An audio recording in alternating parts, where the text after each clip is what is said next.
शांति। ओम शांति। आज की तारीख है 7 अप्रैल 2022। साकार महावाक्य। बाबा कहते मीठे बच्चे, इस कलयुग में सब रावण की जंजीरों में बंधे हुए हैं। इस कलयुग में सब रावण की जंजीरों में बंधे हुए हैं। जीवन बंद है, उन्हें जीवन मुक्त बनाना है। जीवन बंद है, उन्हें जीवन मुक्त बनाना है। बाबा कहते मीठे बच्चे, इस कलयुग में सब रावण की जंजीरों में बंधे हुए हैं। जीवन बंद है, उन्हें जीवन मुक्त बनाना है। आज का प्रश्न, कौन सा वर्षा आप ब्राह्मणों के साथ साथ सभी मनुष्य आत्माओं को भी मिलता है? कौन सा वर्षा आप ब्राह्मणों के साथ साथ सभी मनुष्य आत्माओं को भी मिलता है? कौन सा वर्षा आप ब्राह्मणों के साथ साथ सभी मनुष्य आत्माओं को भी मिलता है? उत्तर, जीवन मुक्त बनने का वर्षा। जीवन मुक्ति आपको मिलती है, स्वर्ग, लेकिन जीवन मुक्त, क्योंकि जो भी परम धाम से आएगा वो पहले उसका अनुभव करेगा। जीवन मुक्त बनने का वर्षा सभी को मिलता है।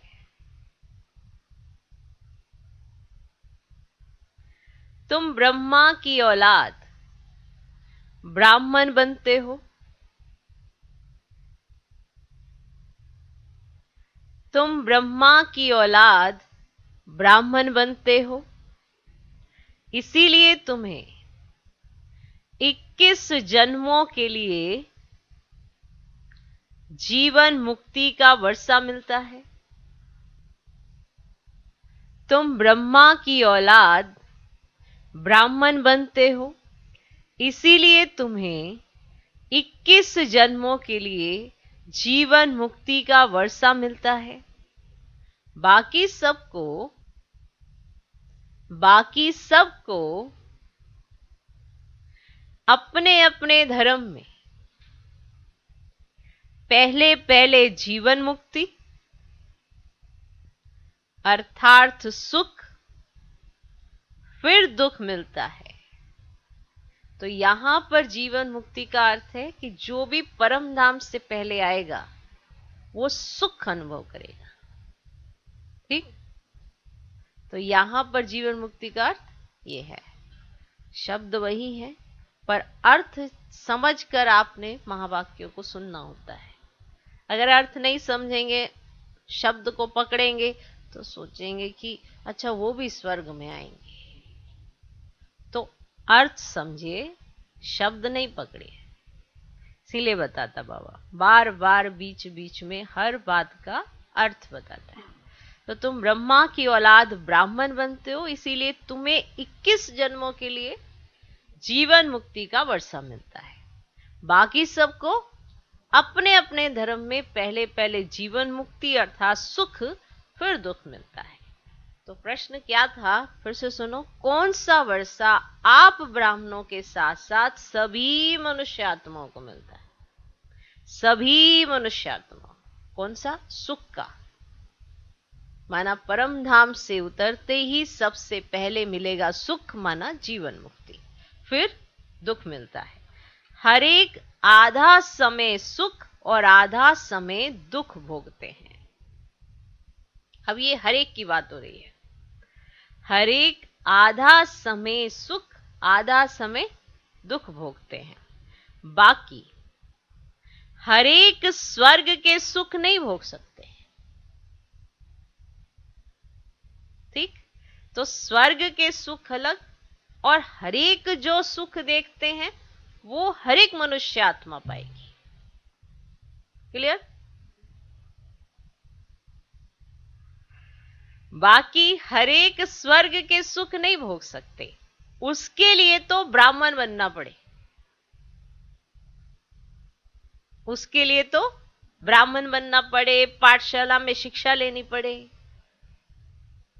माया पर विजयी बनना पड़े, तभी स्वर्ग के सुख देख सकते हैं।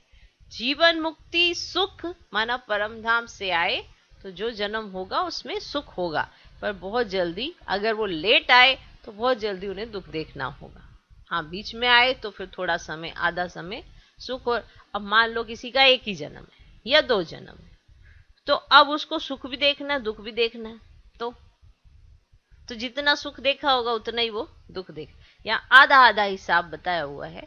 अब मान लो जो द्वापर में आए तो उनको उतना समय सुख देख के फिर उनका दुख का पीरियड स्टार्ट हो जाएगा। ओके, अब इसीलिए आपके साथ ऐसे ही होता है, अगर जितना ज्यादा जास्ती पुरुषार्थ करते हो तो सुख भी देखते हो और फिर उसके बाद दुख भी देखते हो। ओके, पर अगर आपने स्वर्ग के सुख देखने हैं तो क्या करना पड़े?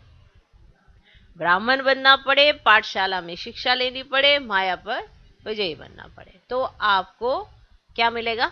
स्वर्ग के सुख। Okay, topic clear?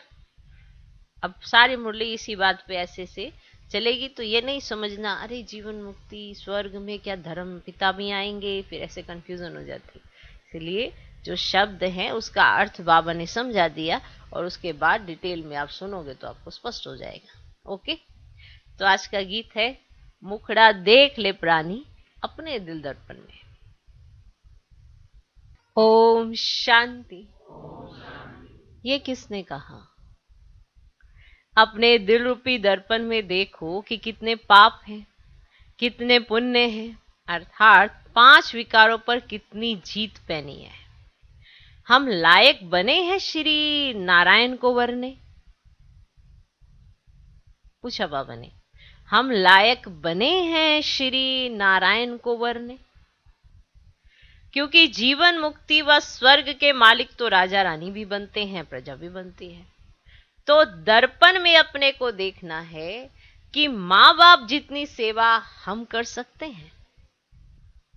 दर्पण में देखना है कि मां बाप जितनी सेवा हम कर सकते हैं। ये सिर्फ तुम ब्राह्मण ही जानते हो कि यह कलयुग है और सब जीवन बंध में है, एक भी जीवन मुक्ति में नहीं है। तुम भी जीवन बंध में थे, अभी जीवन मुक्ति पाने के लिए बाप पुरुषार्थ कराते हैं। बाप ने समझाया है इस समय सब मनुष्य मात्र जीवन बंध में है, क्योंकि है ही कलयुग, रावण की जंजीरों में बंधे हुए हैं। कलयुग है जीवन बंध, सतयुग है जीवन मुक्त। राम राज्य में यथा राजा रानी तथा प्रजा सब जीवन मुक्त हैं। रावण राज्य में जीवन बंद है, यथा राजा रानी तथा प्रजा। इस समय सब मनुष्य मात्र जीवन बंद में है, तमो प्रधान दुखी हैं।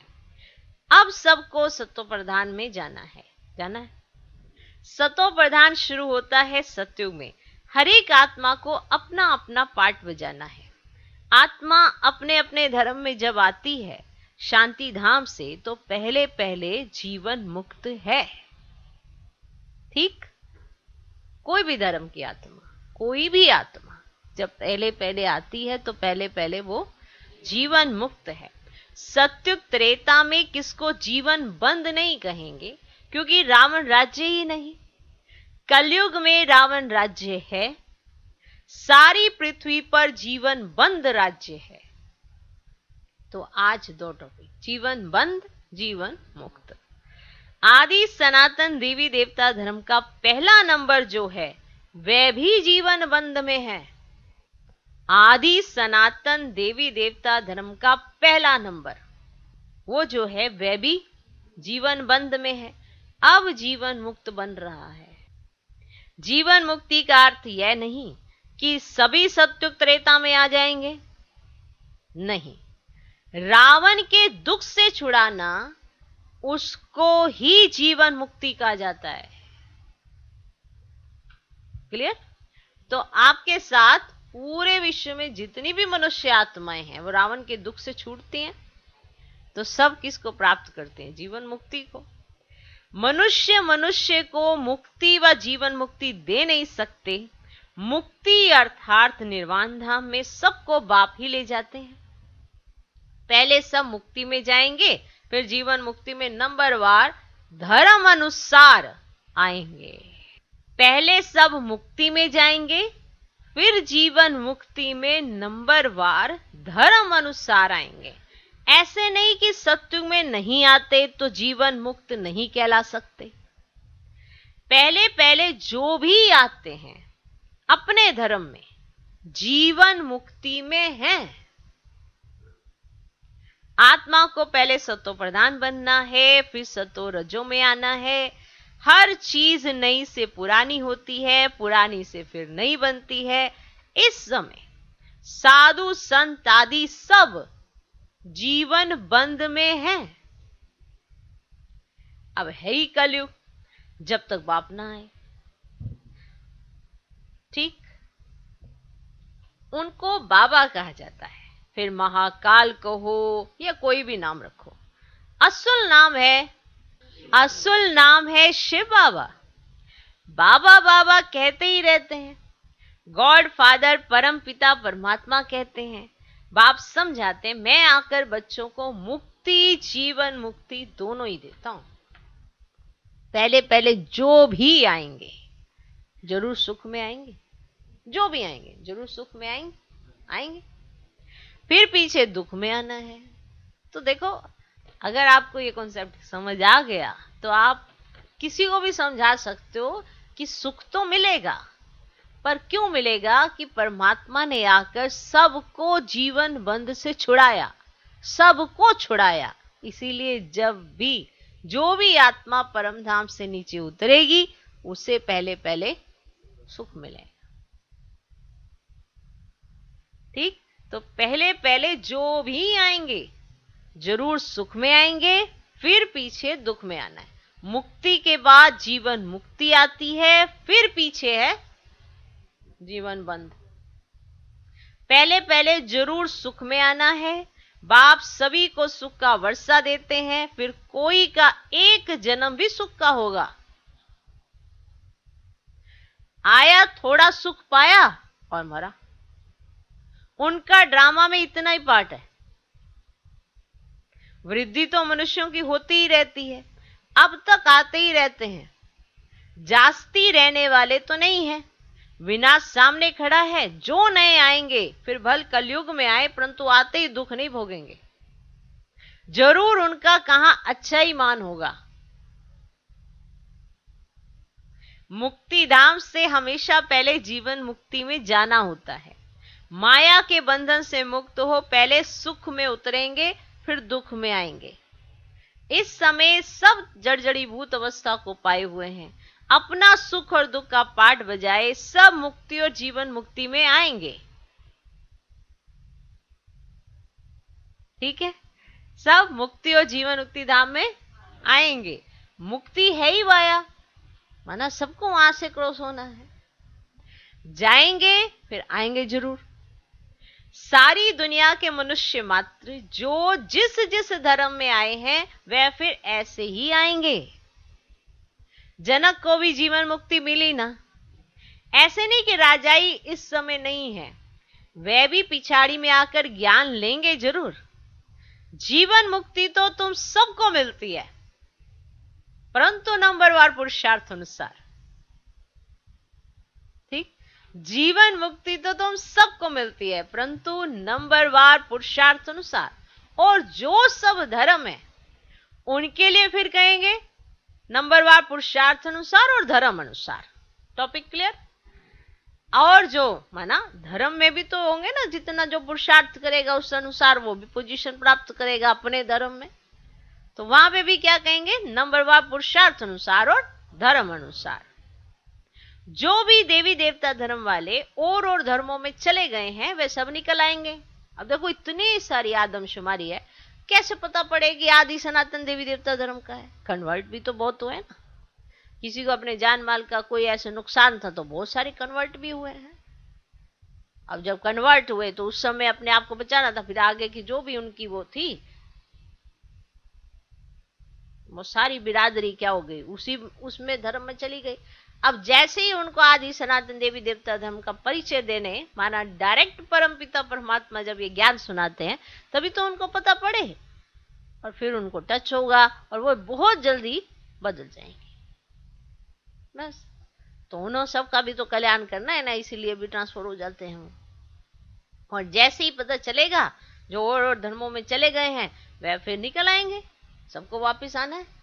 देखो, जाना तो एक ही घर में है, बाकी धर्म की बिरादरियां ये सब कुछ तो अलग अलग होता ही है, ओके, बाकी जाना तो एक ही घर में है, तो सब निकल आएंगे। तो पहले ब्राह्मण बनना है अगर जीवन मुक्ति चाहिए, माना वो जीवन मुक्ति जो स्वर्ग के सुख है, तो पहले क्या बनना पड़ेगा? ब्राह्मण बनना है। यूं ब्रह्मा की औलाद तो सब है, परंतु ब्राह्मण सब नहीं बनेंगे। जो ब्राह्मण बनते हैं उन्हों के लिए 21 जन्म जीवन मुक्त कहा जाता है। अब राजगद्दी पर बैठते हैं तो राजयोग सीखना पड़े, यह पाठशाला है, पाठशाला में शिक्षा लेनी पड़े, कायदे भी बहुत हैं। एक बार लक्ष्य मिल गया फिर विलायत में भी रहकर पढ़ सकते हैं। बरोबर हम शिव बाबा के बच्चे हैं, बाप से वर्षा जरूर लेना है, पत्र भी लिखते हैं, बाबा रावण का भूत सताता है, कभी काम का कभी क्रोध का हल्का नशा आ जाता है, बाप कहते हैं इन पर विजय पानी है, ये तुम्हारी लड़ाई है ही योग बल की, तुम याद करेंगे माया तुम्हारा बुद्धि योग तोड़ देगी। तो बाबा ने समझाया जीवन मुक्ति सबको मिलनी है। इसका मतलब यह नहीं कि सब स्वर्ग में आएंगे, सभी चाहते हैं हमको मुक्ति चाहिए, है ना, यही चाहते हैं ना, सभी चाहते हैं हमको मुक्ति चाहिए। समझो जो पिछाड़ी में आते हैं पाठ बजाने, तो बाकी इतना समय मुक्ति में ही होंगे ना। अब आए लास्ट में, माना कलयुग के अंत में आए, तो उतना समय वो कहां बैठे हैं? मुक्ति में। तो वहां पे ये जागृति नहीं रहेगी कि हम मुक्ति धाम में बैठे हैं, अच्छा चलो नीचे इनको जाने दो, खेलने दो, सब कुछ जागृति नहीं। लेकिन आए लास्ट में है तो इतना समय वो कहां रहेंगे? मुक्ति में रहेंगे। तो कितनी शांति मिल जाती है? 4500 वर्ष अथवा 4500 वर्ष में शांति में रहते हैं। कहीं शांति शांति करते रहते ना, हमें तो शांति चाहिए, शांति चाहिए, शांति चाहिए, कहीं बहुत शांति करते हैं, तो उनको भी ऐसी शांति मिल जाती है 4500 वर्ष शांति में। कैसा लगेगा 4500 वर्ष शांति में? 4500 बताओ, शांति में बैठे, कोई मूवमेंट नहीं, तो उनको मिल जाती है ऐसी शांति चाहिए। फिर उनका पार्टी ऐसा है, हम फिर सुख और शांति दोनों में रहते हैं। ऐसे नहीं कि मनुष्य चाहे बस हमको उन जैसी ही शांति चाहिए, वहां बैठे ही रहे, कहने से नहीं मिल सकती। ऐसे नहीं कि आपने सोचा कि मेरे को वैसी वाली शांति चाहिए, 4500 वर्ष शांति चाहिए, तो ऐसे नहीं मिलती है। अनादि ड्रामा बना हुआ है, इसमें फर्क नहीं पड़ सकता है। शांति के शौकीन तो बहुत है, तुम्हारे सुख से भी उन्हों को शांति ज्यादा मिलती है ना। 4500 वर्ष कोई शांति में बैठेगा, 500 वर्ष नीचे आएगा, बताओ। तुमको फिर सुख और शांति दोनों मिलते हैं। अब यहां सुख है अल्पकाल का, शांति तो यहां होती ही नहीं, दुखधाम है ना। बाकी जंगल में जाकर बैठ जाना वे कोई शांति थोड़े ही है। अगर वहां शांति है फिर तो वहां ही बैठे रहें, फिर शहर में आकर इतने फ्लैट आदि क्यों बनाते हैं? अगर कहते जंगल में शांति है तो फिर वहीं बैठे रहे ना जंगल में, फिर यहां पर आकर अंदर शहर में आकर इतने फ्लैट आदि क्यों बनवाते हैं? वहां सत्युग में तो शांति ही शांति है। बल पिछाड़ी में जो आते हैं वे समझते हैं यहाँ शांति ही अशांति है। जो पीछे पीछे आएंगे ना, और उन्होंने इतनी शांति आत्मा में घुसी हुई है, माना 4500 वर्ष की शांति, तो आएंगे पीछे तो वो क्या बोलेंगे? बड़ी अशांति है। उनके मुंह से बस यही निकलता, बड़ी अशांति। तो वो शांति शांति करते रहे। तो उन्हों को तो शांति है, दूसरों को अशांति में समझते हैं। ये बातें बड़ी समझने की हैं। जीवन मुक्ति मिलती सबको है। 21 जन्म तुम राज्य करते हो तो दूसरे देरी से आते हैं, वे ऊपर में शांति में रहते हैं। अब कोई सतयुग में अथवा त्रेता में पीछे आते हैं तो भी तो शांति धाम में ही है ना। अब कोई सतयुग में लास्ट में आया, त्रेता में भी लास्ट में आया, तो इतने समय वो कहां था? शांति धाम में ही था ना। अब वहां कोई दुख नहीं है, फिर नंबरवार आएंगे, हिसाब किताब भी है ना। मनुष्य समझते हैं कि साइंस बड़ी तीखी है, हम कहते हैं हमारी साइलेंस सबसे तीखी है। बाबा की याद से ही ताकत मिलती है। वह साइंस की ताकत से ऊपर चंद्रमा में जाने का पुरुषार्थ करते हैं। तुम तो एक सेकंड में सूर्य चांद से भी ऊपर चले जाते हो। मूल वतन सूक्ष्म वतन से ऊपर तो कुछ है ही नहीं। सूर्य चांद से मूल वतन सूक्ष्म वतन बहुत दूर है, किसको मालूम ही नहीं पड़ सकता। अब यह है सब डिटेल की बातें। सूर्यवंशी राजा रानी बनने की तकदीर नहीं है तो कुछ समझ ही नहीं सकते, ना किसको समझा सकते हैं। कोई ऐसे कह ना सके कि मुक्ति जीवन मुक्ति का ज्ञान मेरे में है। अब जनक का मिसाल है ना, सभी को जेल में डाल दिया, तो इस समय रावण ने सबको जेल में डाल दिया। राम आकर सबको छुड़ाते हैं, तो बाप द्वारा तुम निमित्त बने हो सबको रावण के चंबे से छुड़ाकर जीवन मुक्त बनाने के लिए। अब तुम्हारा नाम वाला है शिव शक्ति सेना। तुम्हारा नाम इस ड्रामा में पिछाड़ी को बहुत ऊंचा होना है। तुम्हारा नाम जो है ना, ये शिव शक्ति सेना, पिछाड़ी में बहुत ऊंचा होना है। जब से बाप आया है तो माताओं का मर्तबा दुनिया में भी बहुत ऊंचा हुआ है ना। लेडीज फर्स्ट, हर जगह लेडीज फर्स्ट ऐसे करते हैं ना, तो दुनिया में भी बहुत ऊंचा हुआ है। पहले विलायत में माताओं का मर्तबा बहुत था, वहां बच्ची पैदा होती थी तो बहुत खुशी मनाते हैं। यहां बच्ची पैदा होती है तो खटिया उल्टा कर देते हैं। बताओ, बर्थडे भी नहीं मनाते। वैसे कन्याओं का कन्हैया गाया हुआ है। वास्तव में तुम सब कन्याएं हो। तुम्हारा ये नया जन्म है, नया जन्म है। बाकी पढ़ाई में नंबरवार है। आत्मा छोटी बड़ी नहीं होती है, होती है? नहीं तो फोड़ाई हो जाए यहाँ पे ट्यूमर जैसा। तो आत्मा छोटी बड़ी नहीं होती है, शरीर छोटा बड़ा होता है। कोई झट समझ जाते हैं, किसी की तकदीर में तो समझ नहीं सकते हैं। जीवन मुक्ति और जीवन बंद, यह दोनों इस सूक्ष्म वतन की नहीं, स्थूल वतन की बात है। सूक्ष्म वतन में थोड़ा जीवन बंद। तो जीवन मुक्ति और जीवन बंद, ये दोनों इस स्थूल वतन की बात है। सतयुग से लेकर जीवन मुक्त होते हैं, फिर जीवन बंद होते हैं द्वापर में। अभी सुख को सब भूल गए हैं, दुख में पड़े हैं। ऐसा कोई है ही नहीं जो कहे कि हमको 21 जन्म सुख लिया था। अब रावण राज्य होने के कारण मूत पलिति हो गए। वहां रावण राज्य ही नहीं तो मूत पलिति कैसे हो सकते हैं? गाया भी जाता है योग बल भोग बल, योग बल भोग बल। वहां योग बल से बच्चे पैदा होते हैं। तुम रस्म को जानते हो, दूसरों की तो बात ही नहीं। अमेरिकन आदि की रस्म रिवाज वह जाने, ठीक है, हमें तो सत्य के बारे में पता है।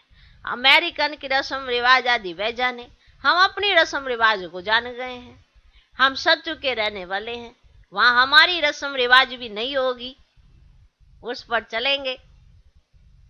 तो जैसे कल्प पहले तुम चले थे, जो हुआ होगा वही अब होगा। बच्चे ध्यान में जाकर रस्म रिवाज देख कर आते हैं कि सत्युग में कैसे कारोबार चलेगा, परंतु फिर भी ऊंच पद पाने का पुरुषार्थ करना है। जिन्होंने वहां की रस्म रिवाज बताई वह सब अभी है ही नहीं। तो इसमें नहीं जाना कि इन्होंने रस्म रिवाज देख के आए हैं तो ये वहीं पे बन ही जाएंगे। वो तो देख कर आ गए, बता दी, लेकिन उसके बाद फिर उन पर माया का ऐसा प्रभाव पड़ा, फिर वो चले गए। ओके, तो ये तो समय प्रमाण है, तो वो आज है ही नहीं, तो इनसे कुछ फायदा तो होता ही नहीं। तो सारा मदार है पढ़ाई पर।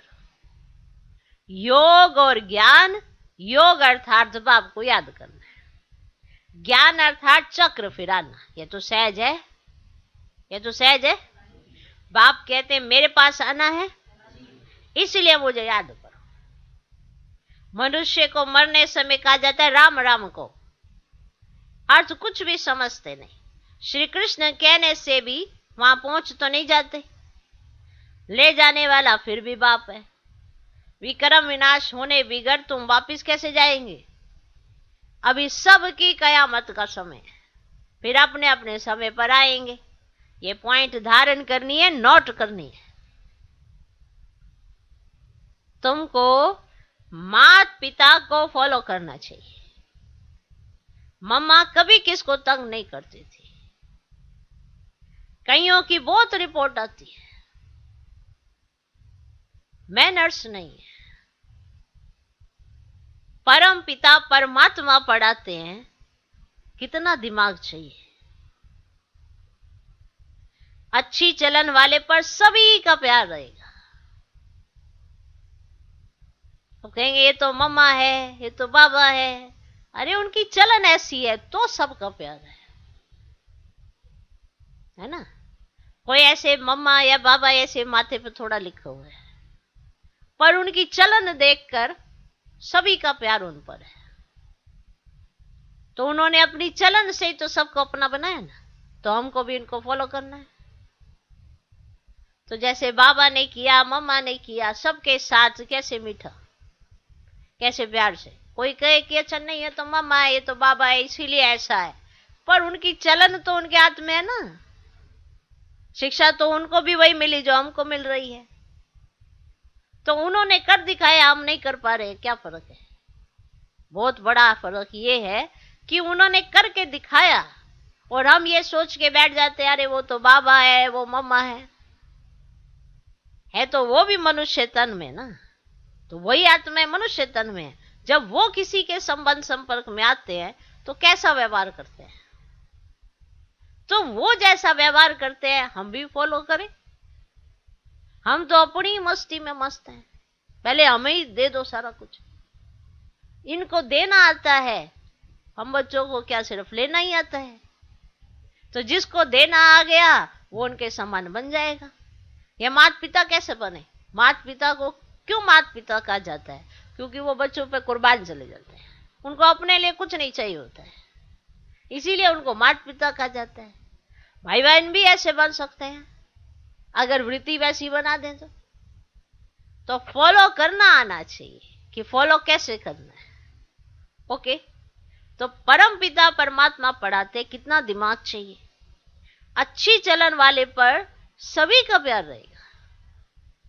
कोई तो बड़ा तंग करते हैं, अपने आप को ही चमाट मारते हैं, तो पद भ्रष्ट हो जाएगा ना, गाया भी जाता है। हिंदू लोगों ने अपने आप को चमाट मारी है।